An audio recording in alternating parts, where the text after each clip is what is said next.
ఈ రోజు ఇంతకు ముందే గచ్చిబౌలిలో టీ హబ్ లో ఈ రోజు మనం గూగుల్ తో ఒక జాయింట్ వెంచర్ స్టార్టప్స్ కోసం ప్రారంభించుకున్నాం.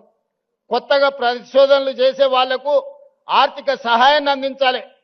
వాళ్ళకి తెలివి ఉంది, సాంకేతిక నైపుణ్యం ఉంది, వాళ్లకు చెయ్యాలనే ఆతృత ఉన్నది. కానీ ఆర్థికంగా ప్రయోగాలు చేయడానికి ఒక్క రూపాయి లేదు. తల్లిదండ్రులు కూలీ నాలి పనులు చేసుకునే పేదవాళ్ళు ఉన్నారు.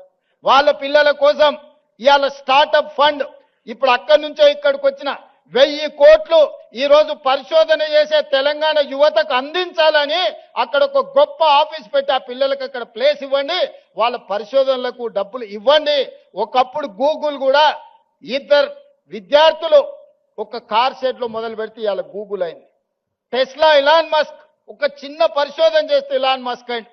ఇట్లా చాలా కంపెనీలు ప్రపంచంలో స్టార్టప్స్ గా మారి మొదట్లో చదువుకున్న విద్యార్థులు చిన్న ప్రయోగం చేస్తే ఆ ప్రయోగంలో వాళ్ళు విజయం సాధిస్తే ఈ రోజు ప్రపంచంలోనే ఆగర్భ శ్రీమంతులైనరు. అందుకే ఇవాళ తెలంగాణ ప్రాంతంలో ఉన్న నైపుణ్యాన్ని వెలికి తీయాలని 1000 కోట్ల కార్పస్ ఫండ్ ఈ రోజు ప్రభుత్వ పరంగా నేను కేటాయించి మా తెలంగాణ పిల్లలు పరిశోధన చేస్తే ఒక్క రూపాయి కూడా పరిశోధనలో ఇబ్బంది పడొద్దు, వాళ్ళు రాణించాలి, వాళ్ళు బిలియనియర్స్ కావాలి, గ్రామీణ ప్రాంతంలో నుంచి ప్రపంచంతో పోటీ పడాలని 1000 కోట్లు అక్కడ కూడా పరిశోధనల కోసం కేటాయించి ఇంకొక 1000 కోట్లు జీవో తీసుకొని ఈరోజు ఉస్మానియా యూనివర్సిటీకి వచ్చిన.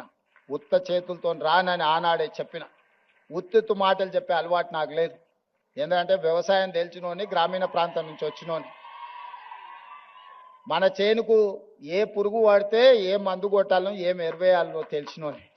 తెలంగాణకు పట్టిన చీడను పీడను ఎట్లా వదిలించాలో నాకు బాగా తెలుసు.